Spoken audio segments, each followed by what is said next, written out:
Et alors maintenant qu'on a beaucoup parlé des principes de discipline positive, je voudrais vous proposer un petit exercice un petit peu plus concret pour rentrer dans le sujet.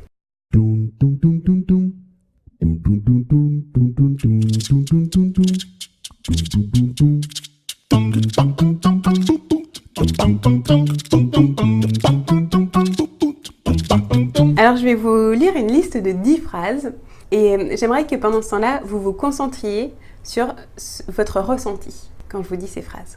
Et je voudrais vous demander aussi de vous mettre dans la peau d'un enfant pendant que je vous les dis, donc de votre enfant.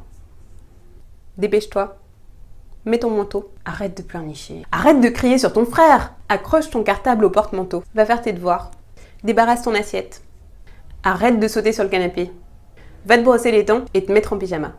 Au lit. Voilà, donc ça c'était des ordres et je voudrais savoir ce que vous avez ressenti, si vous les avez accueillis avec joie, si vous avez un peu de résistance. Comment ça s'est passé en fait pour vous quand vous avez senti tout ça, quand vous avez entendu tout ça? Est-ce que vous avez eu envie de coopérer et d'obéir? Ou est-ce que vous avez plutôt eu envie de fuir? Ou de vous dire de réagir un petit peu par la colère ou par l'attaque? Et puis maintenant, je vais vous lire une autre série de questions. Et de la même manière, vous êtes votre enfant. Je voudrais que vous vous interrogiez que vous vous concentriez vraiment sur votre ressenti pendant cette série de questions. Comment vas-tu faire pour être à l'heure? Que vas-tu prendre pour avoir plus chaud dehors? Quels mots peux-tu utiliser pour que je t'entende? Est-ce que ton frère et toi, vous pouvez trouver une solution qui marche pour vous deux? Quelle est la règle pour les cartables? Comment vas-tu t'y prendre aujourd'hui pour tes devoirs? Qu'avait-on décidé pour les assiettes? Qu'est-ce que l'on a demandé pour le canapé? Qu'est-ce qu'il te reste à faire avant de te coucher?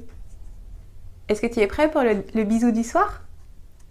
Donc voilà, ça c'était un exemple de question de curiosité par rapport aux arbres. Et là, je voudrais que tu réfléchisses un petit peu à ce que tu as ressenti. Si pour le coup, ceux-là, tu les as vraiment accueillis avec joie, si ça t'a donné envie d'agir et d'être plus dans la coopération que quand je t'ai donné des ordres juste avant. En tant qu'adulte, on a une grande tendance à dire ou ordonner aux enfants. Donc on a envie de leur dire ce qui s'est passé, comment ça s'est passé, pourquoi ça s'est passé, ce qu'ils ont besoin de ressentir par rapport à ce qui s'est passé et ce qu'ils ont besoin de faire par rapport à ce qui s'est passé. Donc voilà, ça c'est une tendance assez naturelle, je pense qui nous vient beaucoup de notre éducation, en tout cas moi je l'ai appliquée largement. Et en fait, peut-être qu'en t'étant mis à la place de ton enfant, quand je t'ai donné des ordres et puis après que j'ai posé des questions de curiosité, peut-être que tu t'es rendu compte que ça rentre par une oreille et ça sort par l'autre.